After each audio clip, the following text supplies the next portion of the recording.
चलिए आज हम पढ़ने वाले हैं बस्तर डिस्ट्रिक्ट के बारे में। ठीक है, तो आज का जो टॉपिक है हमारा वो बस्तर डिस्ट्रिक्ट से रिलेट करेंगे अपन इसको।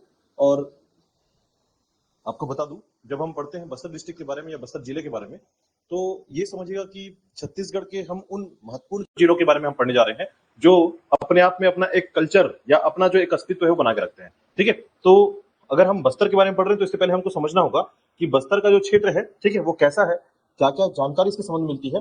ठीक है, देखिएगा, तो बस्तर जो है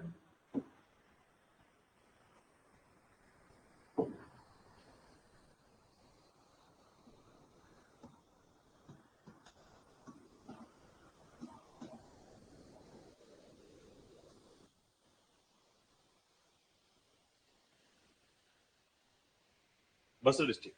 देखिए, अब बस्तर डिस्ट्रिक्ट के अंतर्गत एक बात याद रखिएगा, सबसे पहले किसकी स्थापना कब हुई है या इसके संबंध में क्या क्या जानकारी मिलती है।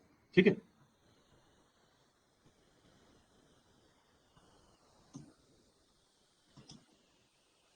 देखिएगा, इसकी स्थापना जो है 1948 में हुई थी। ठीक है, यानी बस्तर की जो स्थापना हुई है, बस्तर जिले की जो स्थापना हुई है वो कब हुई है? 1948 में। ठीक है, तो ध्यान रखिएगा 1948 में इसकी स्थापना हुई है और इसके साथ जो है दो जिले और बने थे। एक बना था आपका सरगुजा और दूसरा बना था रायगढ़। यानी आप ये कह सकते हैं कि बस्तर की स्थापना 1948 में हुई थी, लेकिन एक समय में एक साथ तीन जिले बने थे। बस्तर के साथ जो है आपका क्या बना था? सरगुजा बना था और दूसरा बना था रायगढ़। ठीक है, अब साथ ही साथ याद रखिएगा, अगर हम लोग बस्तर का एक तरीके से फॉर्मेशन देखें तो उससे कौन कौन से जिले बने हैं इसको थोड़ा सा याद रखिएगा। बस्तर बना है आपका 1948 में, फिर बस्तर से जो है याद रखिएगा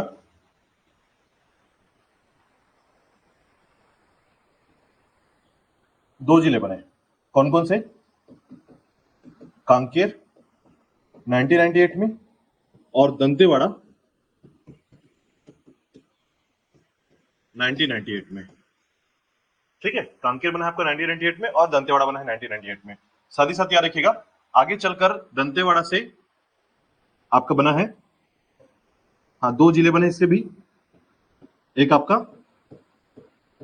बीजापुर बना है 2007 में और एक बना है आपका सुकमा, और ये बना है 2012 में। ठीक है, और वही बस्तर से फिर आगे चलकर जो है याद रखिएगा, बस्तर से भी दो जिले बने हैं। आपका एक बना है आपका नारायणपुर 2007 और आपका कोंडागांव 2012। ठीक है, तो इस तरीके से याद रखिएगा कि कम से कम बस्तर का जो क्षेत्र रहा है कैसे बार बार टूटा या उसके सीमा का विभाजन किया गया, सेपरेशन आया इसमें, और उसके बाद जो है कौन कौन से जिले नए आए हैं। ठीक है, और इस तरीके से आप याद कर सकते हैं कि बस्तर के अंतर्गत जो है या बस्तर संभाग के अंतर्गत टोटल हमारे पास 7 जिले होते हैं। ठीक है, चलिए अब देखिएगा, बात आती है इसके क्षेत्र की, तो हम इस पूरे क्षेत्र को अगर एक क्रमिक रूप से देखें तो याद रखिएगा इसके अंतर्गत जो है बस्तर का जो नामकरण हुआ है, नेमिंग ऑफ बस्तर। ठीक है, तो नेमिंग ऑफ बस्तर जब होता है या फिर उसके संबंध में क्या क्या जानकारियां मिलती है या कैसे माना जाता है कि क्या क्या इसके कारण बस्तर का नामकरण कैसे हुआ है। ठीक है, तो क्या लगता है बस्तर का नामकरण कैसे हुआ होगा? बस्तर जो जिला है, नहीं, बस्तर का बसने से कोई कनेक्शन नहीं है। तो याद रखिएगा, पहले तो है ना इसका, आप ये कह सकते हैं, जस्ट इसमें 3 से 4 बातें आती हैं याद रखिएगा, यानी बस्तर को समझने के लिए आपको 4 बातों को समझना पड़ेगा कि इसके अंतर्गत 4 बातें शामिल की जाती हैं। ठीक है,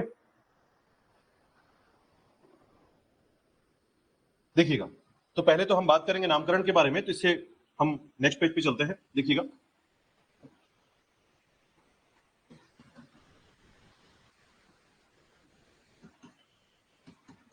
बस्तर का नामकरण, इसके क्षेत्र के बारे में या फिर इसके संबंध में आप ये कह सकते हैं कि बस्तर के नामकरण में 4 बातें चलती है कि 4 कारणों से जो है बस्तर का नाम बस्तर हुआ है। ठीक है, पहला एक शब्द आता है वंश तीर। ठीक है, एक शब्द है वंश तीर। वंश तीर से बना है बस्तर। ऐसा कहा जाता है कि यहाँ के क्षेत्र में जो है कौन रहता है, जनजाति रहते हैं, ट्राइब्स।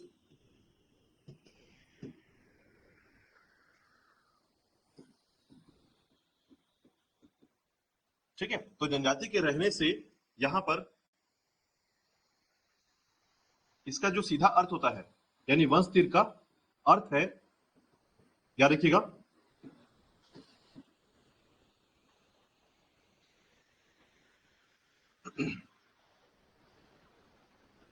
सीमा। ठीक है, सीमा मतलब एक तरीके से आप ये कह सकते हैं बाउंड्री। ठीक है, तो सीमा या बाउंड्री के संबंध में ये कहा जाता है कि बाउंड्री, तो ये कहा जाता है कि सीमा या जो बाउंड्री है वो जनजातियों के आधार पर अलग अलग सेपरेट किया गया। ठीक है, यानी इस क्षेत्र में जो कई जनजातियां रहती हैं वो अपने सीमा को क्या करते हैं, बाउंड्री वाइज करते हैं या सीमा बना देते हैं। ठीक है, तो ऐसे आधार पर जो है इसे वंशतीर के नाम से जाना गया। ठीक है, तो वंशतीर से क्या बना है आपका, बस्तर बना है, याद रखिएगा। ठीक है, उसी प्रकार याद रखिएगा दूसरा जो शब्द है वस्त्र, जिसे हम कहते हैं कपड़ा या क्लॉथ। ठीक है, अपैरल। तो याद रखिएगा वस्त्र, ये संबंध है याद रखिएगा कल्चर से, यानी अन्नम देव ने जो है ना, अन्नम देव काकतीय वंश का संस्थापक था, याद रखिएगा, इसने अपनी कुल देवी को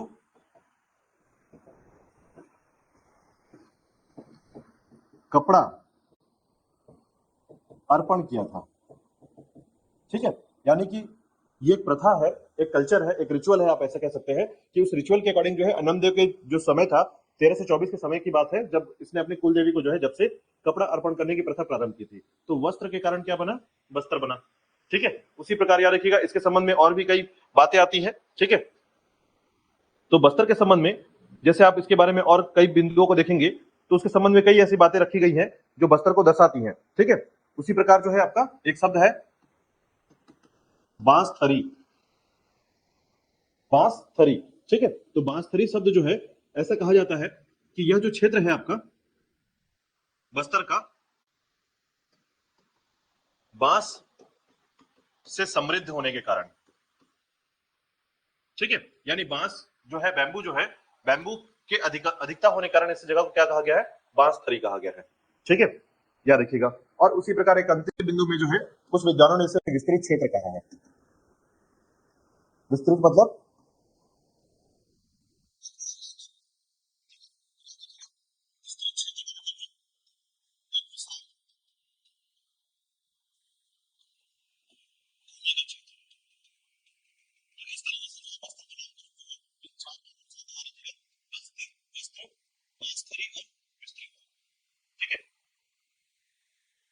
चलिए, अब देखिए इसके संबंध में जो है ना कई बातें ऐसे जुड़ी हुई हैं। ठीक है, लेकिन ध्यान रखिएगा जो सबसे महत्वपूर्ण माना जाता है कि बस्तर का जो नामकरण हुआ है वो सबसे इंपॉर्टेंट माना जाता है दंतेश्वरी माता से संबंधित। ठीक है, मतलब अंतिम में सबसे इंपॉर्टेंट माना जाता है कि बस्तर का जो नामकरण हुआ है या इसके संबंध में जो जानकारी मिलती है वो दंतेश्वरी माता से संबंधित माना जाता है। ठीक है, चलिए, तो देखिएगा बात करते हैं इसके कुछ मुख्य बिंदुओं पर। ठीक है, यहां तक आपको समझ में आ गया होगा बस्तर का नामकरण कैसे हुआ है, नेमिंग ऑफ बस्तर कैसे हुआ। ठीक है, अब देखिएगा बस्तर जिले के अंतर्गत हम पढ़ने वाले हैं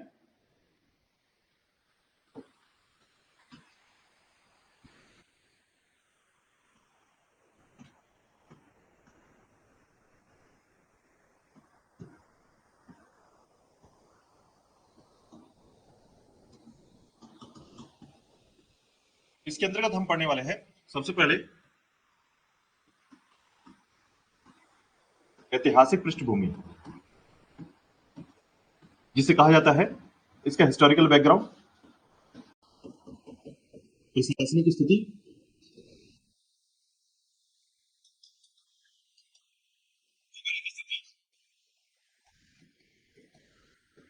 सामाजिक और आर्थिक स्थिति, और बात करेंगे पर्यटन के बारे में। ठीक है, कुछ मुख्य बिंदुओं पर हम डिस्कस करेंगे इसके अंतर्गत, याद रखिएगा। ठीक है, तो देखिएगा सबसे पहले अगर हम ऐतिहासिक पृष्ठभूमि की बात करें,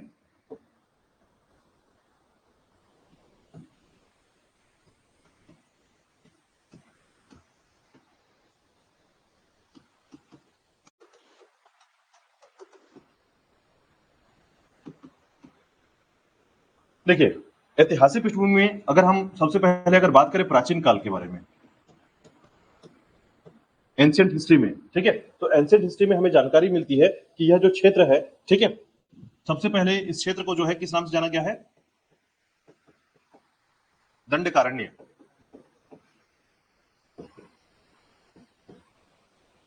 दंडकारण्य, ठीक है, हाँ, दंडकारण्य पठार, ठीक है, तो इसे जो है बस्तर का पूरा क्षेत्र क्या कहलाता था? दंडकारण्य कहते थे इसको, ठीक है। तो अगर आपको पता होगा कि रामायण काल में, ठीक है, राम जी का जो वंशज है वो कौन सा वंशज है? यानी जैसे हम बोलेंगे ना कि रामायण काल चल रहा है, तो रामायण काल में राम जी का, तो राम जी के पिता जो है दशरथ है, ठीक है। तो दशरथ के पूरे जो, अगर हम लोग पूरा का पूरा सीक्वेंस निकाल के देखेंगे ना, तो हमें पता चलता है कि दंडकारण्य जो है ना, ये नामकरण कैसे हुआ है, ठीक है। तो राम जी का जो वंश है ना, उसे बोलते हैं इक्ष्वाकु वंश, ठीक है। राम जी का जो वंश है उसे क्या बोलते हैं? इक्ष्वाकु वंश। और इक्ष्वाकु वंश में एक राजा रह करते थे जिनका नाम था राजा दंड, ठीक है, राजा दंड। और उनके क्षेत्र होने के कारण जो है ये कहा गया कि यह क्षेत्र उनके हिस्से में आता था, तो ये कहलाया दंडकारण्य, ठीक है। तो ये रामायणकालीन एक घटना आपको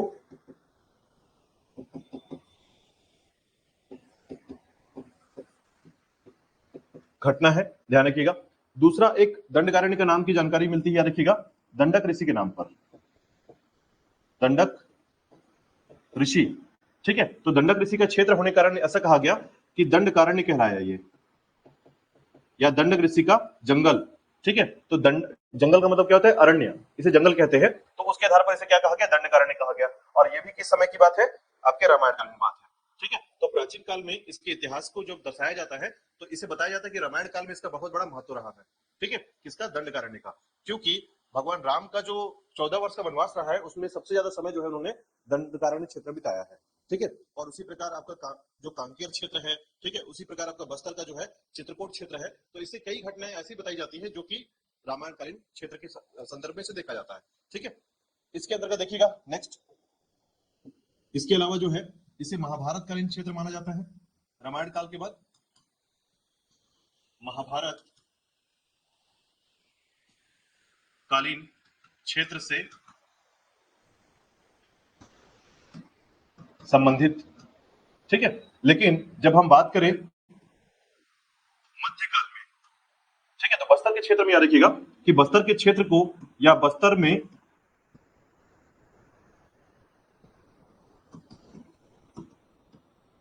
छिंदक नागवंशी शासकों का समय रहा है। यानी बस्तर का क्षेत्र जो रहा है वो छिंदक नागवंशी शासकों का समय रहा है, ठीक है। और इसकी जो राजधानी रहा करती थी, याद रखिएगा, पहले तो एक व्यक्ति का नाम याद रखिएगा, नृपति भूषण, ठीक है। नृपति भूषण ने जो है नागवंशी शासकों का जो है यहाँ पर स्थापना किया था। यानी आप ऐसे कह सकते हैं कि सबसे पहली बार जो शुरुआत हुई थी मध्यकाल के क्षेत्र में लगभग 1023 ईस्वी के समय जो है इसकी शुरुआत मानी जाती है, इस समय की मानी जाती है, जब नृपति भूषण ने जो है यहाँ पर नागवंशी साम्राज्यों को स्थापित किया था। जब इनकी राजधानी क्या हुआ करती थी? बारसूर, दंतेवाड़ा का क्षेत्र, बारसूर क्षेत्र जो है इनकी राजधानी रहा करती थी, ठीक है। समय बदला, समय बदलने के बाद याद रखिएगा यहां पर जो है 1324 में काकतीय वंश के शासक, यानी काकतीय वंश की स्थापना हुई, और किसने किया था? अन्नम देव ने, ठीक है। अपने कुल देवी के साथ जो है यहां पर आए और दंतेश्वरी माता को स्थापित किया, ठीक है। याद रखिएगा अन्नम देव ने जो है ये किया था। अन्नम देव जो है कहां से इसकी राजधानी बनती है? तो याद रखिएगा बस्तर इसके समय प्रारंभिक राजधानी थी, बस्तर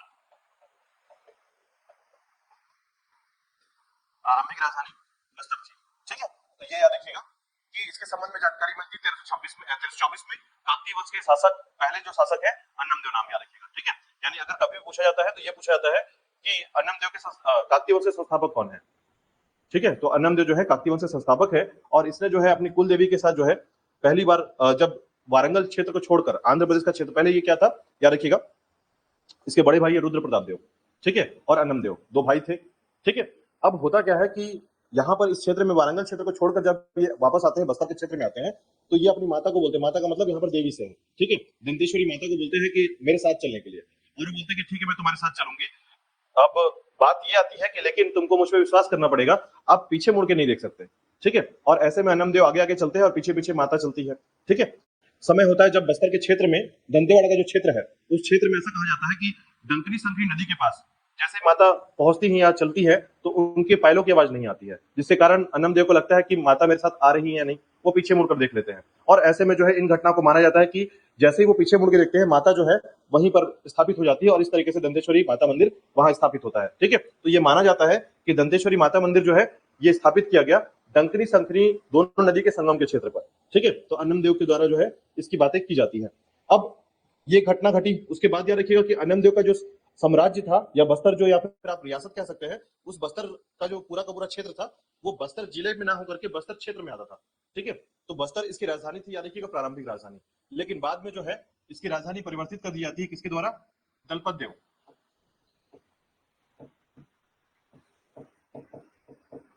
दलपत देव ने क्या किया था?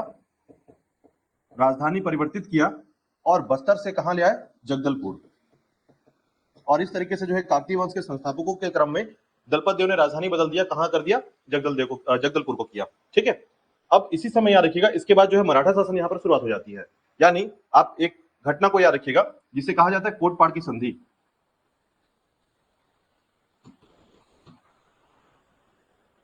ट्रीटी ऑफ कोटपाड़, ठीक है। ये जो टाइम है याद रखिएगा इसे कहा जाता है 1778 का टाइम है, ये 1778 का समय। इस समय जो है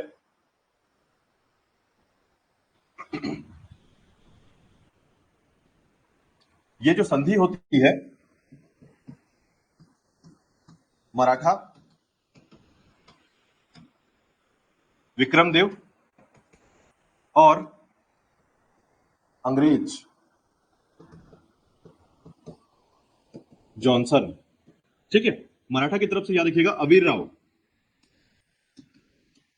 विक्रमदेव, ठीक है। उड़ीसा के क्षेत्र के, दक्षिण उड़ीसा के क्षेत्र के शासक थे विक्रमदेव इस समय में, याद रखिएगा। और उसके बाद जो है अंग्रेज कौन था? जॉनसन था। और इस तरफ कौन था? याद रखिएगा दरियादेव, जो कि काकतीय वंश का संस्थापक, काकतीय वंश का वंशज है।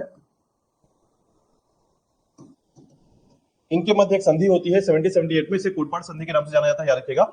इस कोटपाड़ संधि में क्या होता है कि दरियादेव को जो है ना, इनके द्वारा सैनिक दी जाती है अपने भाई से लड़ने के लिए, ठीक है, अजमेर सिंह से लड़ने के लिए। और उसके बाद जो है दरियादेव जो है शासक बन जाता है काकतीय वंश का, यहाँ पर बस्तर क्षेत्र में आपका राजा बन जाता है। और उसके बाद जो है दरियादेव जो है ये एक्चुअल में ऐसा कहा जाता है कि इस घटना के बाद जो है ना बस्तर जो है करद राज्य बन गया था, ठीक है। तो करद राज्य क्या होता है? मतलब टैक्स पेयर स्टेट, ठीक है। तो अब जो है टैक्स पेयर स्टेट का मतलब है कि ये जो है ना 59,000 टैक्स के तौर पर जो है ये पे करेगा किसको? मराठाओं को। यानी मराठाओं के अधीन चला गया आपका बस्तर यहां से, ठीक है। तो याद रखिएगा ये कहा जाता है कोटपाड़ संधि के बाद जो है बस्तर मराठाओं के अधीन चला गया था यहां से, ठीक है। और उसके बाद याद रखिएगा अंग्रेजी शासन में या ब्रिटिश काल में,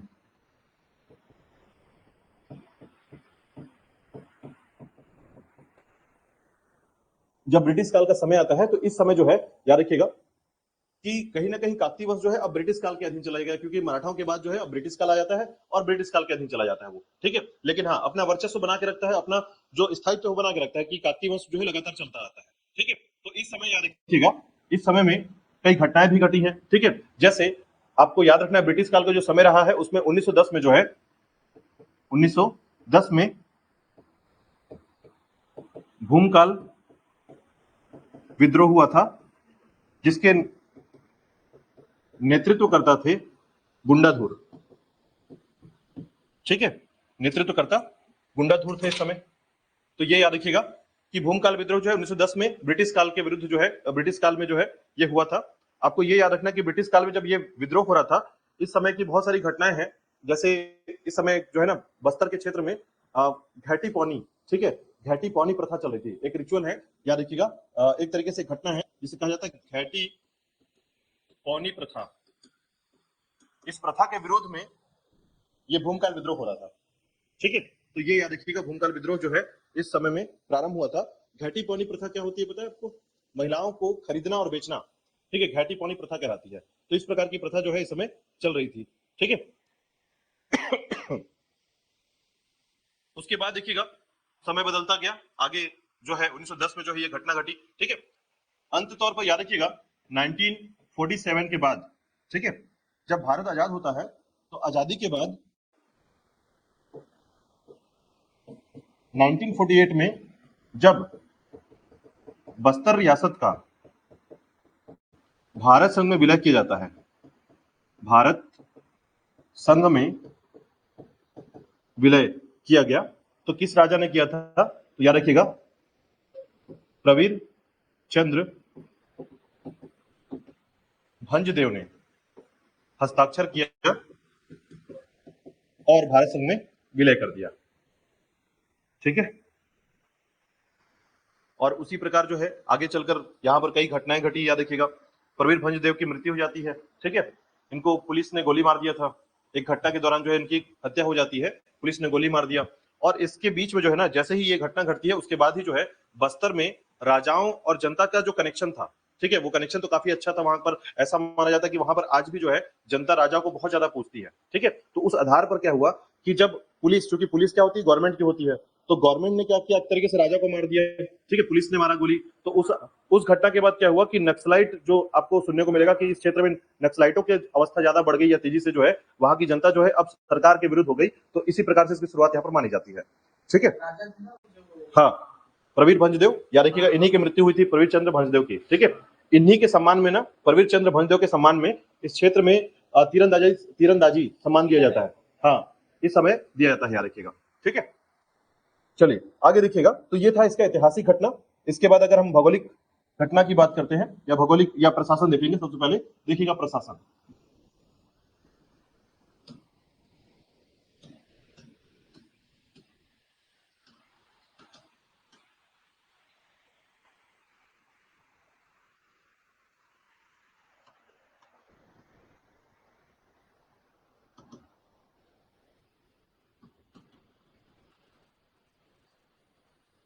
एडमिनिस्ट्रेशन स्टेटस, ठीक है, प्रशासनिक स्थिति। तो देखिएगा पॉपुलेशन की बात करते हैं सबसे पहले, इस क्षेत्र में क्या पॉपुलेशन रहा है, ठीक है, क्या क्या जानकारी मिलती है इसके संबंध में। तो याद रखिएगा जिले का गठन तो हुआ है, ठीक है, लेकिन देखिएगा जनसंख्या या पॉपुलेशन, तो इस क्षेत्र में बस्तर का जो क्षेत्र है ना, यहाँ पर एक बात ध्यान रखिएगा कि ये जो है ना जनजाति बहुल क्षेत्र है। लगभग आप ये कह सकते हैं कि अगर 100% लोगों में या पॉपुलेशन में आपके 95% जो है क्या है, जनजाति या ट्राइब्स रहते हैं यहाँ पर, ठीक है। तो उस आधार पर जो है यहाँ पर लगभग 9 लाख की जनसंख्या होती थी, ठीक है। तो जनसंख्या जो है यहाँ की 9 लाख है, ठीक है। लेकिन अगर हम बात करें यहाँ के लिंगानुपात शहरीकरण की, तो याद रखिएगा लिंगानुपात में, सेक्स रेशियो लिंगानुपात में अर्बनाइजेशन हुआ है यहाँ का लगभग 14 से 16% के आसपास, ठीक है। इसके अलावा याद रखिएगा यहाँ पर जो है साक्षरता जो रहा है, लिटरेसी रेट 58% के आसपास। इसके अलावा यहाँ का जो है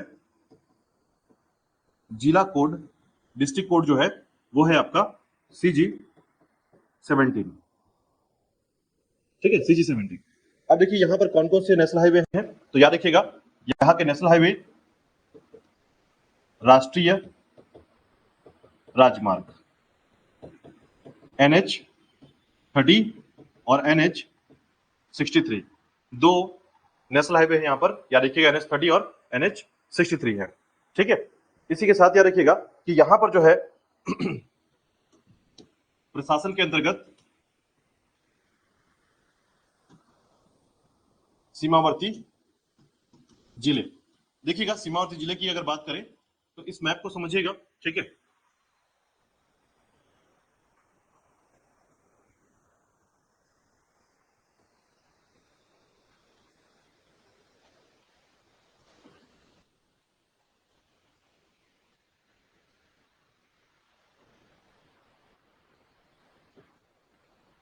देखिए इस मैप को समझिएगा, इस मैप से आपको बहुत सारी चीजें समझ में आ जाएंगी, ठीक है।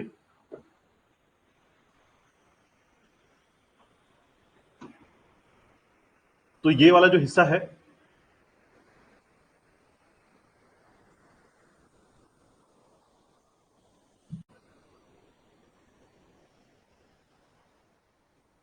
ये आपका कांकेर का क्षेत्र, ठीक है। इसके बाद कांकेर के पास जो है आपका ये हिस्सा है नारायणपुर का क्षेत्र,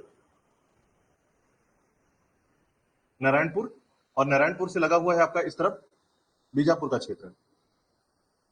ठीक है। अब देखिए सुकमा को देखेंगे तो ये वाला जो हिस्सा है आपका, इसको हम ऐसा, ये आपका सुकमा हो गया, और ये वाला जो हिस्सा है ये बस्तर है। ठीक है। बस्तर के ऊपर का जो हिस्सा है वो है आपका कोंडागांव का।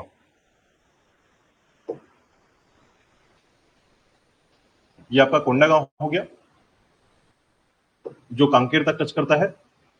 ठीक है। और ये वाला जो हिस्सा है ये आपका धमतरी का हिस्सा है। तो ये जो है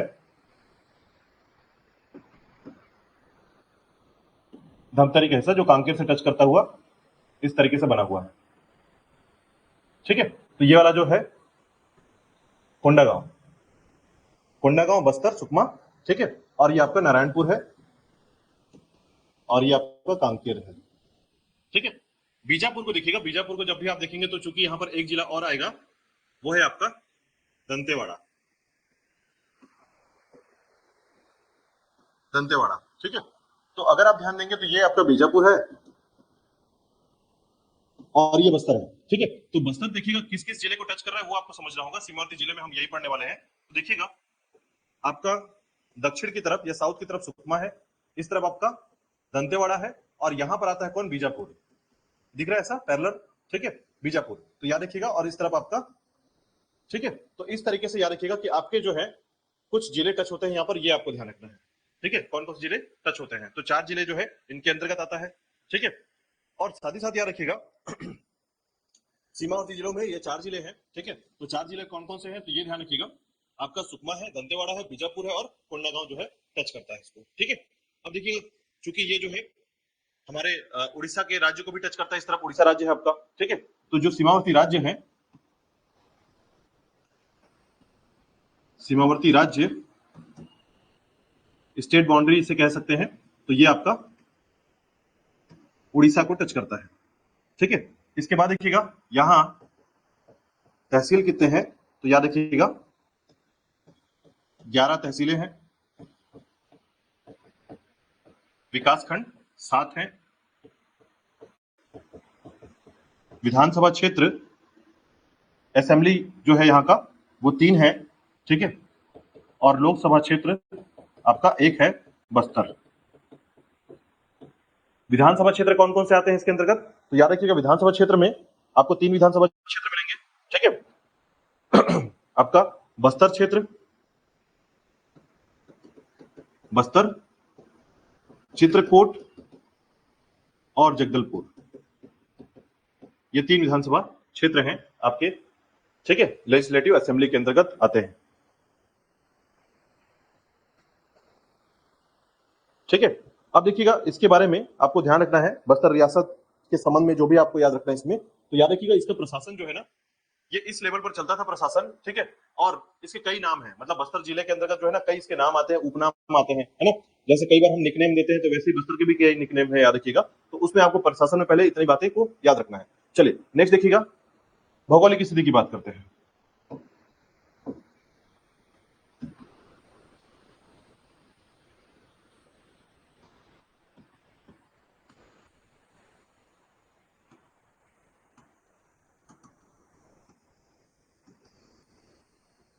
जियोग्राफिकल स्टेटस।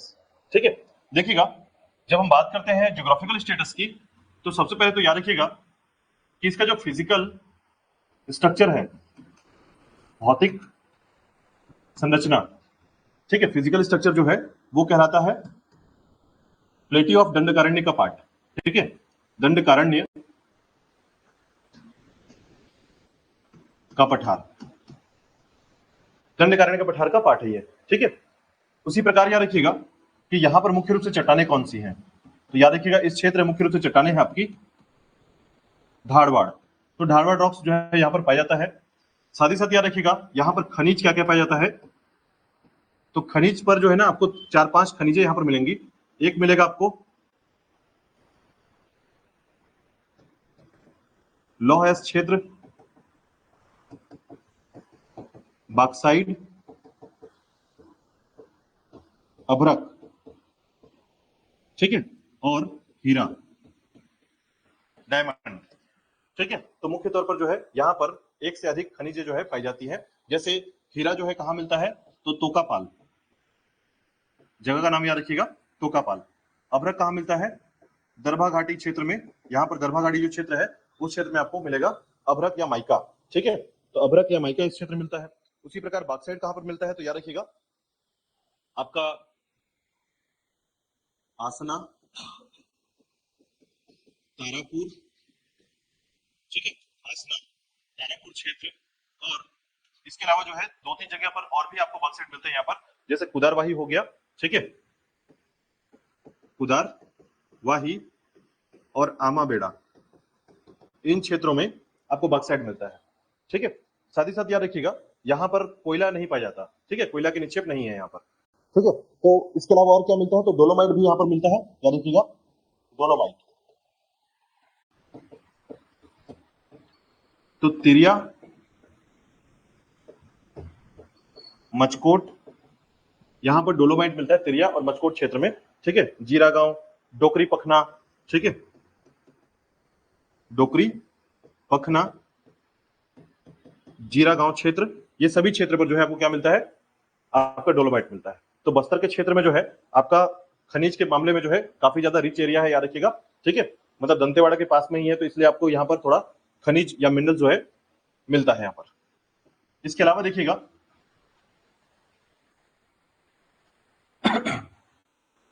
खनिज के बाद जो है यहाँ मिट्टी को थोड़ा सा याद रखना है, कौन सी मिट्टी मिलती है। तो देखिएगा मिट्टी के बारे में अगर बात करें या इस क्षेत्र की मिट्टी के बारे में बात करें, तो याद रखिएगा इस क्षेत्र में आपको जो मिट्टी मिलेगी या इस क्षेत्र की जो मिट्टी है, ठीक है, विशेष प्रकार से लाल रेतीली मिट्टी मिलती है। ठीक है, तो लाल रेतीली मिट्टी के अलावा आपको एक बात ध्यान रखना है,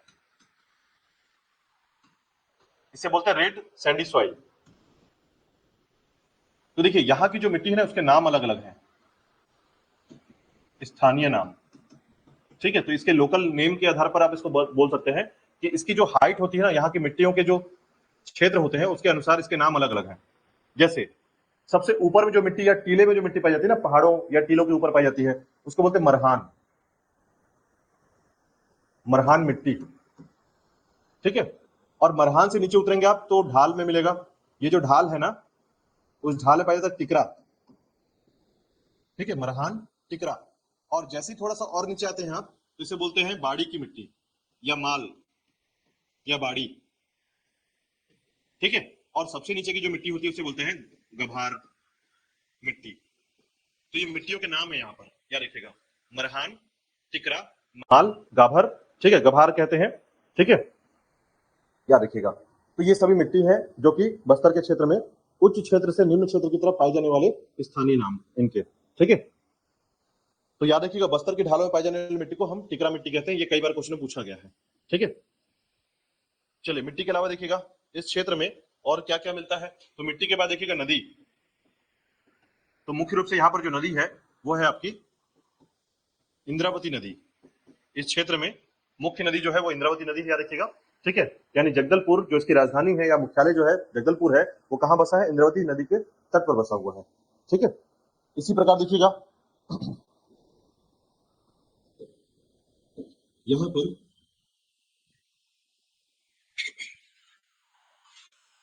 फसल। ठीक है, तो मुख्य रूप से हम समझ पाएंगे कि यहाँ पर मोटे अनाज ज्यादा होते हैं। ठीक है, कोदो कुटकी हो गया या फिर मिलेट्स हो गए। तो आपको मोटे अनाज, कोदो कुटकी और मिलेट्स जो है इस क्षेत्र में ज्यादा फसल के तौर पर प्रयोग में लाया जाता है। ठीक है, इसके अलावा देखिएगा यहाँ पर एक परियोजना भी है आपका कुसार टेढ़ा। ठीक है, तो आपको ये भी याद रखना है यहाँ पर जो परियोजना है वो कुसार टेढ़ा परियोजना जो है मुख्य रूप से सिंचाई के लिए प्रयोग में लाया जाता है, कुसार टेढ़ा परियोजना। इसके अलावा देखिएगा परियोजना के तौर पर जो है आपको अन्य परियोजनाएं भी मिलेंगी, परंतु यहाँ की मुख्य परियोजना जो है कुसार टेढ़ा है। चलिए आगे देखिएगा। देखिएगा अब हम यहाँ पर इसके सामाजिक और आर्थिक स्थिति को देखेंगे। ठीक है, सामाजिक और आर्थिक स्थिति, जिसमें मुख्य रूप से हम बात करेंगे यहाँ पर कौन कौन सी जनजाति निवास करती है, सोशल एंड इकोनॉमिक स्टेटस की बात करेंगे हम लोग। ठीक है, तो देखिएगा अगर हम जनजाति की बात करें तो यहाँ पर मुख्य रूप से जो है आपको पहले तो बता दूं कि बस्तर जो है एक जनजातीय बहुल्य क्षेत्र है, तो आपको अधिकांशतः यहाँ पर जनजाति जो है निवास मिलेंगे। लगभग 90% जो है यहाँ पर निवास करते हैं, जिनमें हल्बा जनजाति, परजा, धुरवा जनजाति, है ना? उसी प्रकार माड़िया, मोरिया जनजाति। तो ये जनजातियां जो है यहाँ पर मुख्य रूप से निवास करती है। आपको बस ये याद रखना है कि बस्तर जो क्षेत्र है, पूरा जो संभाग है आपका, इसके अंतर्गत 7 जिले जो आते हैं, वो पूरे के पूरे जो है निवास करते हैं यहाँ पर। ठीक है, इनकी बोलियों की थोड़ी सी बात करें तो याद रखिएगा, इनकी बोलियों में जैसे हल्बा बोली जो है ना, बस्तर संभाग में सबसे ज्यादा बोली जाने वाली बोली है। ठीक है, इसके अलावा बाकी परजा जो है परजी बोलती है, गोंड गोंडी बोलते हैं, है ना? तो मुख्य रूप से यहाँ की संचार जो भाषा है या बोली है, तो वो जो है आपको थोड़ा सा याद रखना है। अब यहाँ की आर्थिक स्थिति की बात करें तो यहाँ पर जो आईडीसी है, सरकार के द्वारा जो चुना गया आईडीसी है इन क्षेत्रों में, ठीक है, या उद्योग है, तो उनके बारे में हम मुख्य रूप से बात करते हैं। तो उद्योग एक याद रखिएगा, बस्तरनार, ठीक है, नगरनार क्षेत्र में जो है आपको याद रखना है कि यहाँ पर नगरनार क्षेत्र में इस्पात संयंत्र है, स्टील प्लांट स्थापित किया गया है।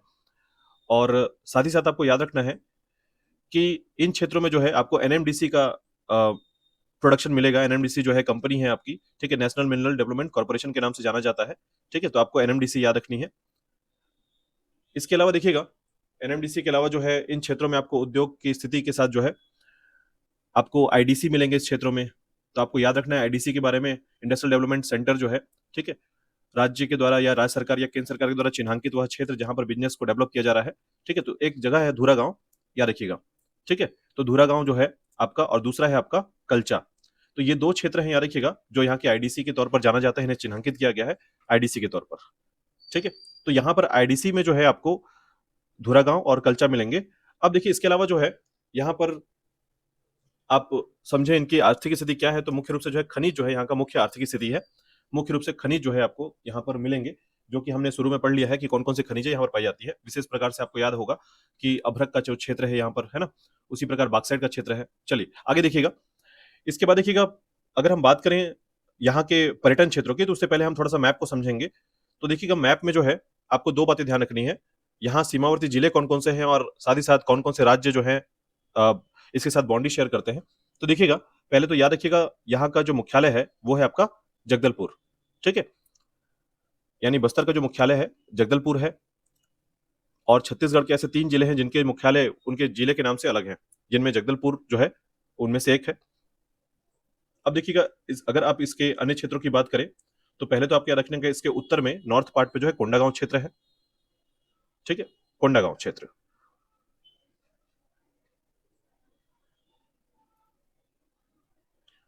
उसी प्रकार हम बात करेंगे उसके आगे, तो आप देखेंगे कि इस क्षेत्र में जो है बीजापुर इसको टच करता है, बीजापुर के साथ बाउंड्री शेयर करता है, और साथ ही साथ जो है दंतेवाड़ा के साथ बाउंड्री शेयर होता है। साउथ की तरफ देखेंगे तो आप सुकमा क्षेत्र आपको मिलेगा। साउथ की तरफ जो है सुकमा जिला जो है इसको टच करता है, याद रखिएगा। और अगर हम स्टेट की बात करें तो उड़ीसा जो है, उड़ीसा के साथ बाउंड्री शेयर होता है, याद रखिएगा, बस्तर का। ठीक है, अब देखिएगा नेशनल हाईवे यहाँ पर कौन सी है, तो याद रखिएगा एक नेशनल हाईवे जो है सबसे महत्वपूर्ण है। हालांकि 2 नेशनल हाईवे इस क्षेत्र में है, बट एक आपको याद रखना है NH30। NH30 जो है यहाँ का मेन नेशनल हाईवे है। और एक आपको याद रखना है जो दंतेवाड़ा क्षेत्र से आता है, NH63। ठीक है, जैसे कि मैंने आपको बताया है, तो याद रखिएगा 2 नेशनल हाईवे है यहाँ पर, एक आपका NH30 और दूसरा है आपका NH63। ठीक है, NH63 जो है आपका तेलंगाना से जो है छत्तीसगढ़ और फिर उसके बाद उड़ीसा की तरफ जाता है, आपको याद रखना है इसको। ठीक है, अब देखिए कौन कौन से तहसीलें यहाँ पर हैं वो भी आपको ध्यान रखना है, और उसके बाद फिर हम बात करेंगे यहाँ के पर्यटन क्षेत्रों के बारे में। तो देखिएगा, तहसील की बात करें तो तहसील के बारे में बात करें तो एक मुख्य बात याद रखिएगा, इन क्षेत्रों में हमने देखा था तहसील के बारे में, तो आपको थोड़ा सा याद रखना है यहाँ पर कि तहसीलों की संख्या 10 है। ठीक है, इसको करेक्ट कर लीजिएगा। तहसीलों की संख्या जो है यहाँ पर 10 है, हमने 11 किया हुआ था, तो आपको यहाँ पर थोड़ा सा याद रखना है तहसीलों की संख्या जो है आपकी। ठीक है, अब देखिए 10 तहसीलें कौन कौन सी है। हालांकि इसमें 7 तहसीलें सबसे ज्यादा इंपॉर्टेंट है, बट 3 तहसीलें अभी नई बनी हुई हैं। ठीक है, आपको पता होगा कि छत्तीसगढ़ में अभी टोटल जो है 251 तहसीलें हो चुकी हैं। तो आपको याद रखना है कि इन तहसीलों में देखिएगा, सबसे पहले जो है आप 63 में देखेंगे तो 63 क्षेत्र में जो है आपका तोकापाल क्षेत्र। ठीक है, तोकापाल क्षेत्र, और आपको जानकारी होगा कि तोकापाल में क्या मिलता है, हीरा मिलता है। ठीक है, हीरे हीरे का क्षेत्र है, डायमंड का क्षेत्र है ये तोकापाल क्षेत्र। उसके आगे देखिएगा, बात करेंगे हम लोग आगे, तो आगे जो है आपका बस्तर तहसील जो है, जो कि आपको याद रखना होगा कि बस्तर तहसील जो है सबसे पहली बार अन्नमदेव ने जो है इसी क्षेत्र को जो है अपना राजधानी बनाया था। ठीक है, और उसके बाद जो है आपका भानपुरी है, बस्तर के उत्तर में भानपुरी क्षेत्र है। ठीक है, इसके अलावा देखिएगा आप जगदलपुर के नॉर्थ पार्ट में देखेंगे तो दो तहसीलें सबसे महत्वपूर्ण है। एक तो पहले छिंदगढ़, माफ कीजिएगा, आपका बकावंड। ठीक है, तो बकावंड जो तहसील है ये आपका NH30 के पास है इस रूट में, और साउथ में है आपका नानगुर। ठीक है, नानगुर तहसील। तो मेनली देखेंगे तो इन जैसे लोहांडीगुड़ा हो गया या फिर कुछ अन्य तहसीलें हो गए, ये कुछ मुख्य तहसीलें हैं। बाकी नई तहसीलों में भी आपको मिलेंगे कुछ तहसील, है ना। तो ये आपका दरभा क्षेत्र है जहां पर अभ्रक की प्राप्ति होती है। और बात करें हम लोग अन्य तहसीलों में तो याद रखिएगा बस्तानार। ठीक है, तो बस्तानार क्षेत्र में ही आपका नगरनार वाला जो हिस्सा है जहां पर इस्पात संयंत्र स्थापित किया गया है, याद रखिएगा। आपका लोहांडीगुड़ा क्षेत्र हो गया, लोहांडीगुड़ा। ठीक है, तो देखेंगे यही सबसे इंपॉर्टेंट तहसीलों में से एक है। ठीक है, ये सभी तहसीलें सबसे इंपॉर्टेंट है, याद रखिएगा।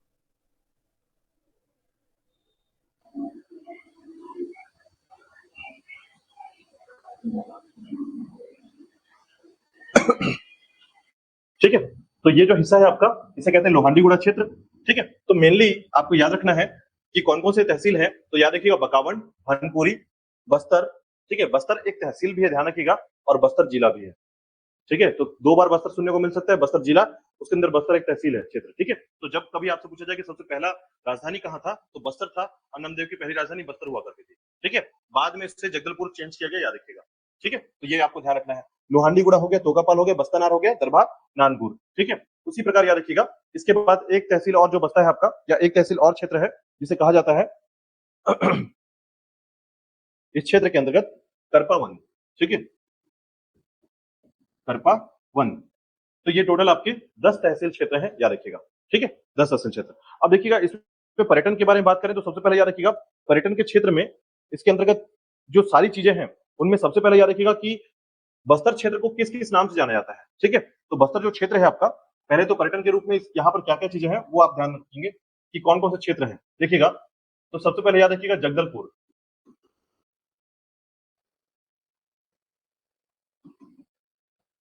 उसके बाद आता है आपका जलप्रपात क्षेत्र,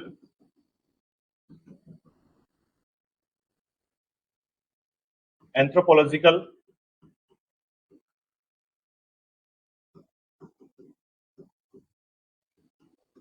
म्यूजियम, एंथ्रोपोलॉजिकल म्यूजियम, गुफाएं, केव। इसके अलावा जो है यहां पर एक आपको याद रखना है एयरपोर्ट।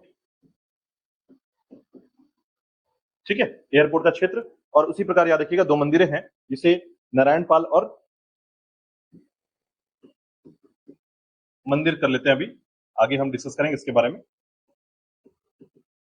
मंदिर, ठीक है, इसके अलावा कांगेर घाटी राष्ट्रीय उद्यान। ठीक है, कांगेर घाटी राष्ट्रीय उद्यान क्षेत्र जो है इसके अंतर्गत आता है। उसी प्रकार याद रखिएगा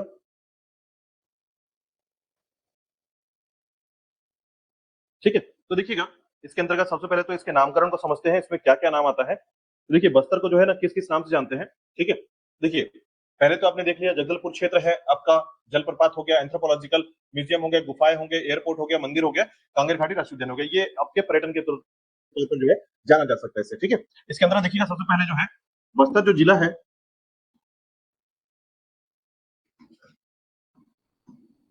इस बस्तर जिला का जो है इसे कहा जाता है साल वनों का द्वीप।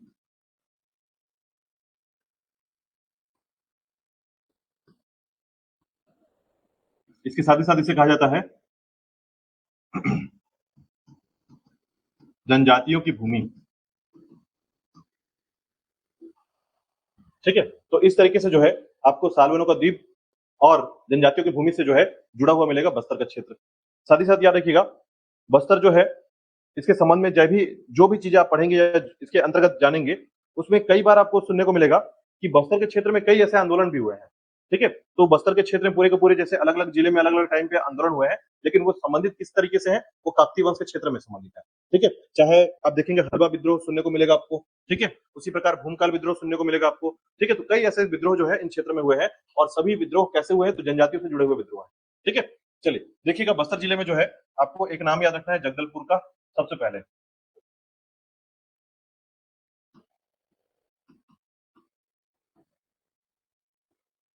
जगदलपुर, देखिएगा जगदलपुर जो क्षेत्र है आपका, इसके अंतर्गत आपको कई ऐसे क्षेत्र मिलेंगे जो कि पर्यटन से इसके संबंध को दर्शाता है। ठीक है, तो याद रखिएगा इसे जो है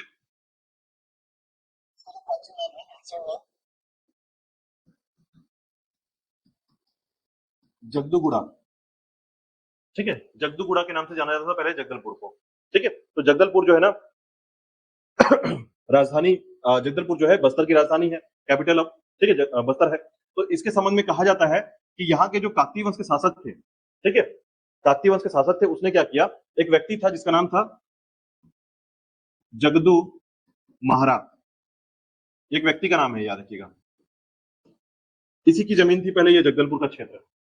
ठीक है, तो इसी की जमीन थी, तो इसे खरीद लिया गया, इस जमीन को खरीदा गया और तब से जो है इस क्षेत्र को राजधानी बनाया गया। ठीक है, तो राजधानी बनाकर जो है ना, अब बाद में जो है याद रखिएगा, जैसे ही जगदू महाराज से ये जमीन खरीदी गई, उसके बाद जो है जगदलपुर को राजधानी बनाया गया।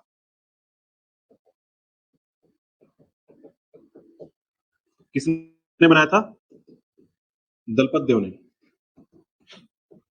ठीक है, और बाद में जो है इसे व्यवस्थित किया था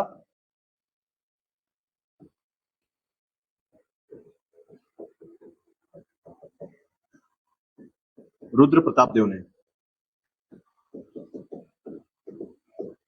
ठीक है, तो देखिए पहले प्राचीन नाम है जगदूगुड़ा, जगदू महारा व्यक्ति से लिया गया था, राजधानी बनाया दलपत देव ने, और उसके बाद व्यवस्थित किया किसने? रुद्र प्रताप देव ने। ठीक है, व्यवस्थित करने का मतलब है उसको प्रॉपर तरीके से जो है, आप ये कह सकते हैं शहर को बसाने से लेकर पूरा का पूरा सिस्टमेटिक किया इसको रुद्र प्रताप देव ने।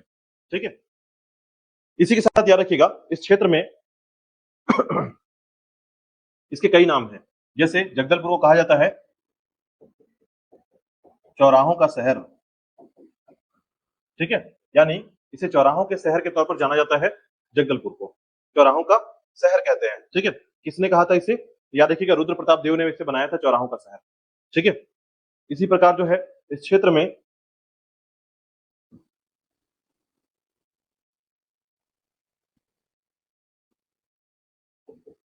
जो राजमहल है, यहाँ दंतेश्वरी मंदिर स्थापित है। तो दंतेश्वरी मंदिर जो है ना, ये दंतेवाड़ा में भी है और कहाँ है?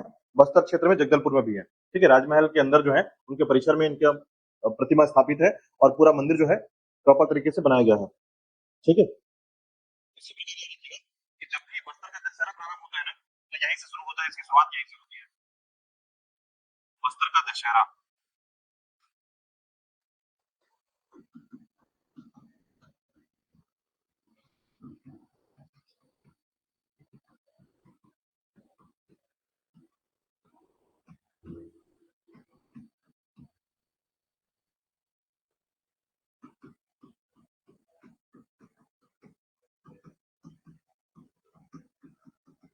ठीक है, तो राजमहल के क्षेत्र में जो मंदिर है वहां से स्टार्ट होती है, दंतेश्वरी माता मंदिर से स्टार्ट होती है, बस्तर का दशहरा की शुरुआत की जाती है।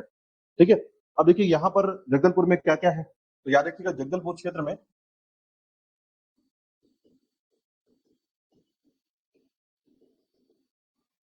तो आपको याद रखना है, जैसे एशिया का सबसे बड़ा इमली मंडी।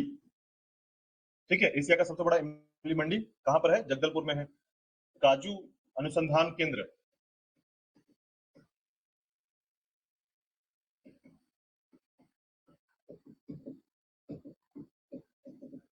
काजू अनुसंधान केंद्र जगदलपुर में है, याद रखिएगा। ठीक है, जो आपका काजू है उसका रिसर्च सेंटर यहाँ पर। ठीक है, उसी प्रकार याद रखिएगा रेशम कोसा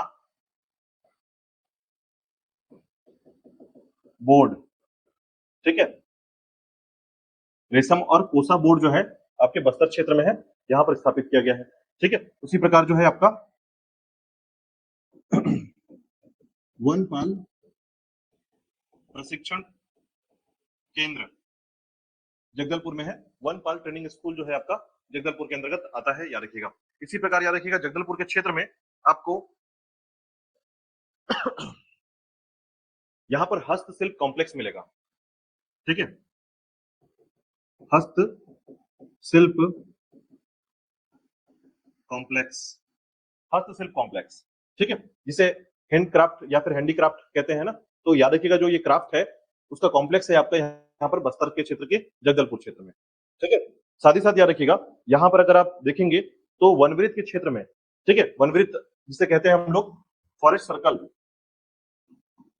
वनवृत्त दूसरा सबसे बड़ा वनवृत्त था पहले ये, अब ये लगता है कि सबसे बड़ा वनवृत्त हो जाएगा। इसका कारण है कि रायगढ़ को अब नया वनवृत्त बना दिया गया है, तो टोटल छत्तीसगढ़ में 7 वनवृत्त हो गए हैं, पहले 6 थे, ठीक है। तो सबसे बड़ा था पहले बिलासपुर का, तो बिलासपुर से कट करके क्या निकल गया, रायगढ़ का निकल गया, ठीक है। तो ऐसे में बिलासपुर का क्षेत्र छोटा हो जाएगा। अब छत्तीसगढ़ का सबसे बड़ा वनवृत्त क्या हो जाएगा, क्या रखिएगा, जगदलपुर वनवृत्त, सबसे बड़ा वनवृत्त क्या रखिएगा, ठीक है। तो जगदलपुर क्षेत्र में ये सारी चीजें आती हैं, याद रखिएगा इसके अंतर्गत, ठीक है। चलिए इसके बाद देखिएगा जगदलपुर में जो है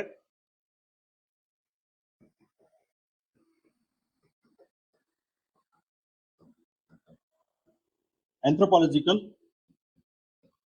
म्यूजियम।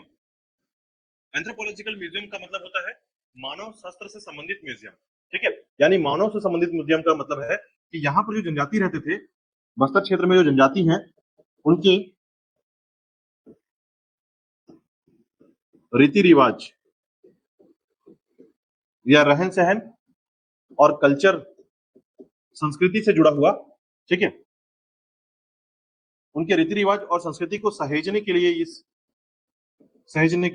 इस म्यूजियम को बनाया गया है, ठीक है। तो ये जो है जनजाति या ट्राइब से जुड़ा हुआ उनके कल्चर को सहेजने के लिए, याद रखिएगा, एक म्यूजियम बनाया गया जो कि इस क्षेत्र में धर्मपुरा क्षेत्र बनाया गया है 1972 में, 1972 में धर्मपुरा क्षेत्र में बनाया गया है, ठीक है। किसके द्वारा बनाया गया है, याद रखिएगा, एंथ्रोपोलॉजिकल सर्वे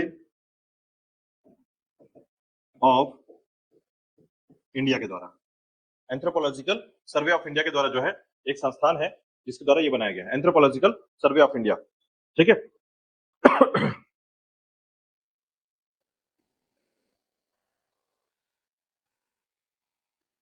चलिए नेक्स्ट देखिएगा यहां पर और कौन कौन से म्यूजियम है, तो याद रखिएगा एक म्यूजियम और है, ठीक है। यहां पर एक और म्यूजियम है जिसे कहते हैं जिला पुरातात्विक संग्रहालय या म्यूजियम, ठीक है। तो याद रखिएगा जिला पुरातात्विक म्यूजियम, या आप कह सकते हैं कि डिस्ट्रिक्ट आर्कियोलॉजिस्ट म्यूजियम, ठीक है। 1988 में बनाया गया था, 1988 में इसे बनाया गया है, क्या रखिएगा, जगदलपुर क्षेत्र में है। इसके बाद देखिएगा एक है आपका बादल एकेडमी, ठीक है। तो बादल एकेडमी को याद रखिए 2021 में बनाया गया जगदलपुर क्षेत्र में, बादल एकेडमी, ठीक है। बेसिकली ये बादल एकेडमी क्या है, देखिए 2021 में इसे बनाया गया था, यानी कांग्रेस सरकार के समय जो है इसे बनाया गया है बादल एकेडमी को, ठीक है। तो नहीं 2021 में कांग्रेस, छत्तीसगढ़ में कांग्रेस है ना, याद रखिए छत्तीसगढ़, ठीक है, बघेल सरकार के समय, याद रखिएगा 2021 में। तो 2021 में इसे बनाया गया, तो इसे सीधा सा नाम दिया गया, याद रखिएगा Bastar academy of, Bastar academy of dance and literature, ठीक है। बस्तर एकेडमी ऑफ डांस, अच्छा ए फॉर आर्ट को याद कर लीजिएगा, डांस, आर्ट एंड लिटरेचर, ठीक है। तो याद रखिएगा डांस, यहां पर आर्ट एंड लिटरेचर जो है आपका बादल एकेडमी जो है बनाया गया 2021 में, ठीक है। किस जगह पर है, तो जगदलपुर में है।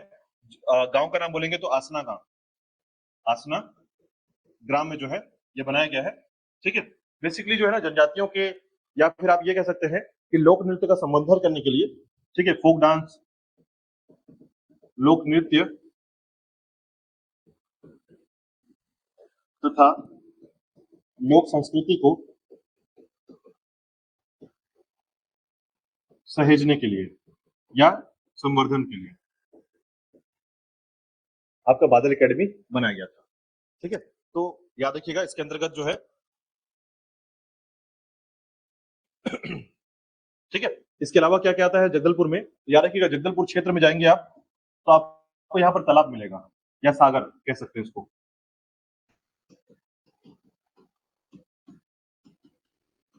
तो याद रखिएगा इसके अंतर्गत जो है दलपत सागर छत्तीसगढ़ का या प्रदेश का सबसे बड़ा सागर या तालाब कह सकते हैं आप, या फिर लेक या झील कह सकते हैं। ठीक है, इसे बनाया गया था याद रखिएगा दलपत देव के द्वारा, इसलिए इसका नाम है दलपत सागर। ठीक है, तो 385 एकड़ में फैला हुआ ये क्षेत्र है और दलपत देव के समय इसका निर्माण हुआ था। इसका जो प्राचीन नाम है वो है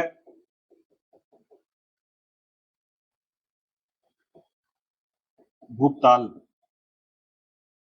ठीक है, तो याद रखिएगा इसके प्राचीन नाम में जो है कहा यह जाता है कि भूपताल के नाम से, या फिर इसे कहते हैं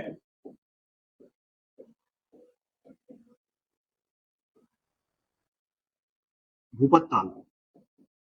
ठीक है, तो भूपताल या भोपाल ताल जो है इसके नाम से जाना जाता है, क्या देखिएगा।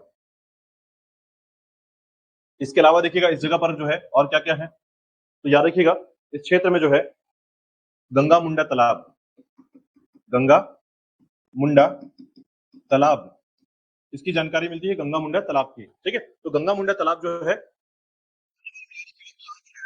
फेस्टिवल पूरा होता है, यात्रा को यहाँ पर संपन्न किया जाता है, या फिर आप ऐसे कह सकते हैं यहाँ पर गंगा मुंडा यात्रा पर्व जो है मनाया जाता है।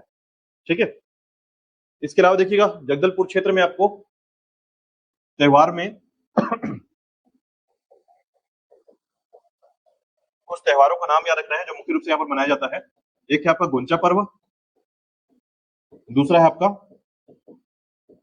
बस्तर दशहरा। ठीक है, तो बस्तर जो दशहरा है वो 75 डेज का जो है यहाँ पर मनाया जाता है। पूरे विश्व का सबसे बड़ा जो दशहरा है या सबसे लंबा दशहरा है यहाँ होता है। गोंचा पर्व याद रखिएगा रथ यात्रा है ये, जिसकी शुरुआत जो है पुरुषोत्तम देव ने की थी। काकतीय वंश का शासक पुरुषोत्तम देव ने जो है इसकी शुरुआत की थी, याद रखिएगा। ठीक है,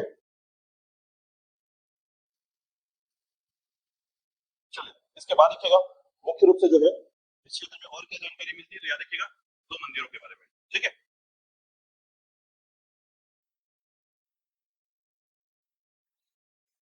इस क्षेत्र में दो मंदिर है,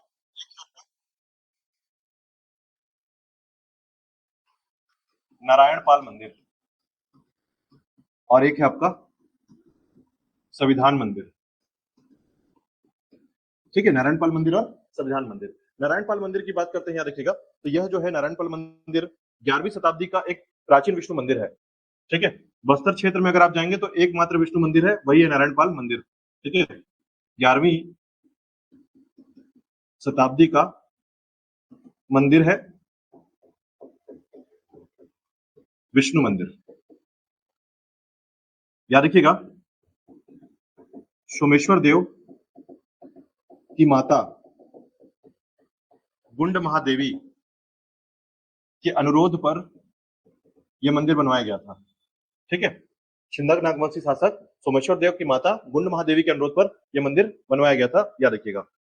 ठीक है, इसके संबंध में बस एक बात याद रखिएगा, यह जो मंदिर है इंद्रावती और नारंगी नदी के संगम पर स्थित है।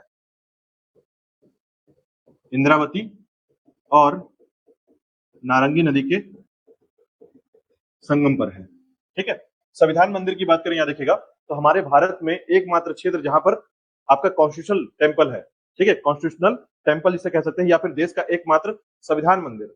ठीक है, तो कॉन्स्टिट्यूशन का मंदिर आप ऐसा कह सकते हैं, कॉन्स्टिट्यूशन का मंदिर जो है ये बनवाया गया है बुरुंगपाल में। ठीक है, जगह का नाम है बुरुंगपाल।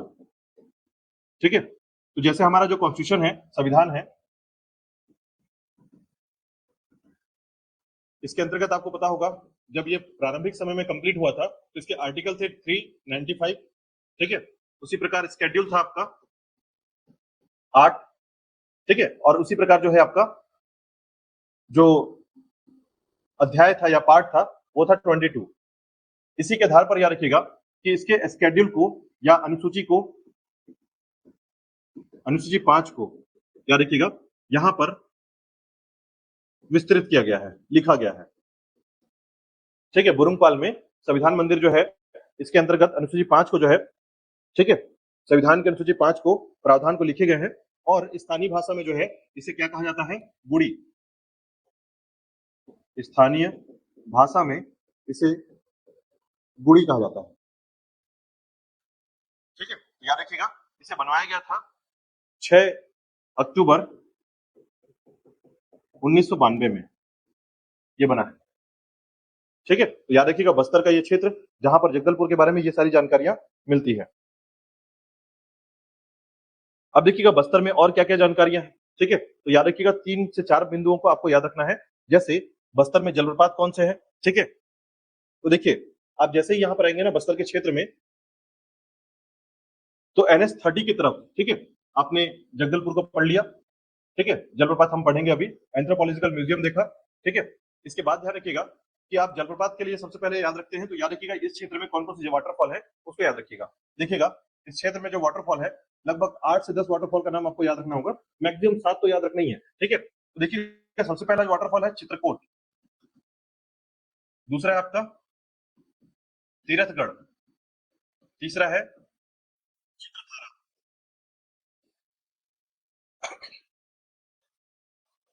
मड़वा घूमर, तामड़ा घूमर, ठीक है।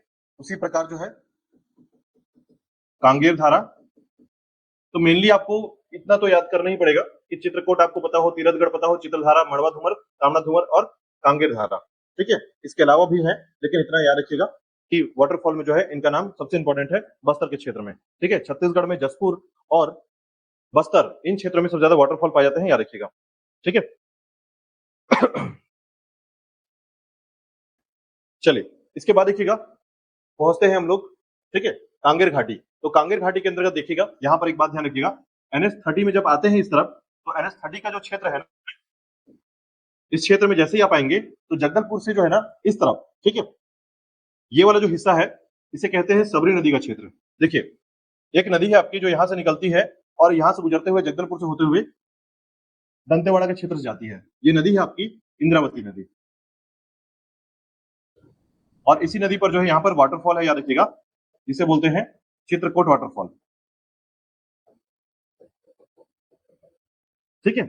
और दूसरी एक नदी जो है आपके उड़ीसा क्षेत्र से आती है और ये कुछ इस तरीके से निकलती है, इसे बोलते हैं सबरी नदी। सबरी नदी एकमात्र नदी है जो छत्तीसगढ़ में जिसमें वाटर ट्रांसपोर्ट होता है, ठीक है।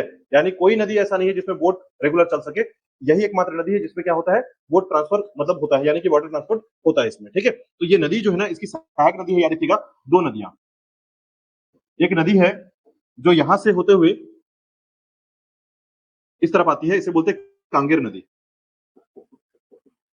और इसकी एक सपोर्टिव रिवर है, याद रखिएगा, जो इस तरीके से बहती है, इसे बोलते हैं तीरथ, आप माफ कीजिएगा, इसे बोलते हैं मुंडा बहार नदी, ठीक है। तो जो तीरथगढ़ वाटरफॉल है वो इसी नदी पर है, याद रखिएगा, तीरथगढ़ वाटरफॉल, ठीक है, मुंडा बहार नदी पर। इसी के क्षेत्र में जैसे आप आएंगे इस क्षेत्र में तो यही वो हिस्सा है जहां पर आपका ये हिस्सा कहलाता है कांगेर घाटी राष्ट्रीय उद्यान, कांगेर घाटी राष्ट्रीय उद्यान, ठीक है। हमारे राज्य में 3 राष्ट्रीय उद्यान है, एक आपका गुरु घासीदास है सबसे बड़ा, इंद्रावती है सबसे पहला, ठीक है, यानी फर्स्ट नेशनल पार्क हमारा, और याद रखिएगा सबसे छोटा राष्ट्रीय उद्यान है आपका कांगेर घाटी, ठीक है। तो कांगेर वैली नेशनल पार्क जो है इसके बारे में 3 बातें ध्यान रखिएगा। पहला,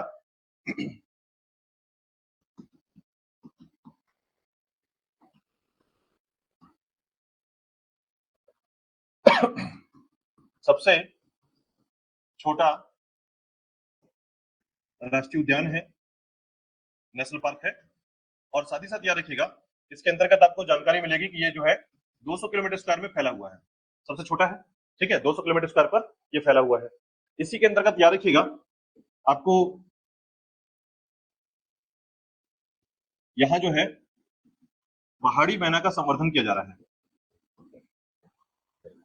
यानी पहाड़ी मैना जो है इसको सुरक्षित करके जो है इनकी संख्या की बढ़ोतरी के लिए काम किया जा रहा है, ठीक है। साथ ही साथ याद रखिएगा कि जो राष्ट्रीय उद्यान है इसी क्षेत्र में आप आगे जाएंगे तो आपको मिलेगा एक क्षेत्र जिसे कहा जाता है भैंसा दरहा।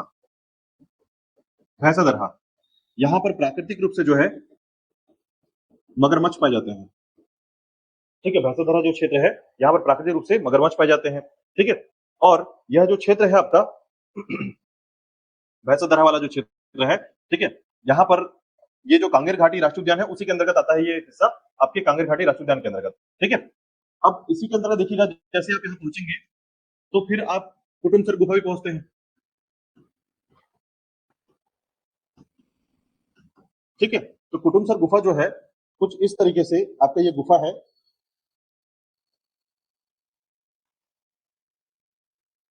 इस तरीके से ये गुफा है जिसमें गहराई जो है आपका यहां से यहां तक की जो गहराई है वो 75 मीटर की गहराई है, ठीक है।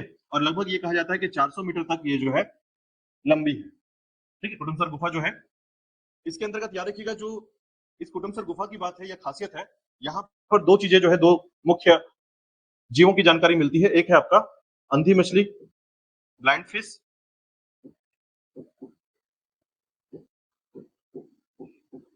जिसे संकराई नाम दिया गया है, और दूसरा नाम है आपका झिंगुर, इसे भी संकराई नाम दिया गया है, ठीक है। याद रखिएगा अंधी मछली और झिंगुर के बारे में जानकारी मिलती है इस कुटुमसर गुफा में, ठीक है।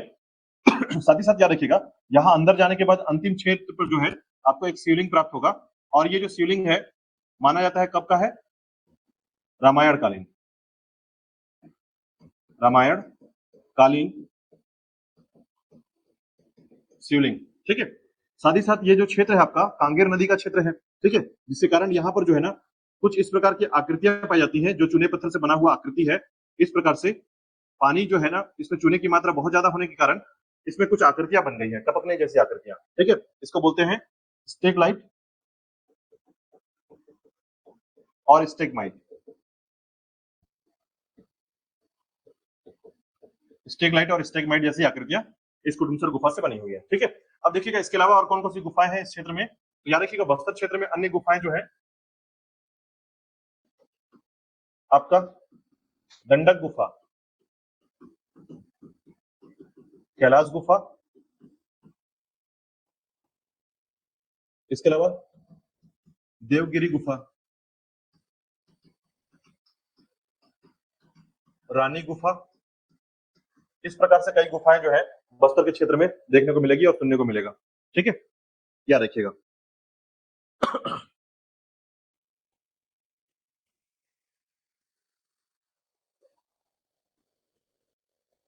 ठीक है, अंतिम लास्ट बिंदु याद रखिएगा, इस क्षेत्र में आपको कुछ घाटियां सुनने को मिलेगी, घाटियां, वैली।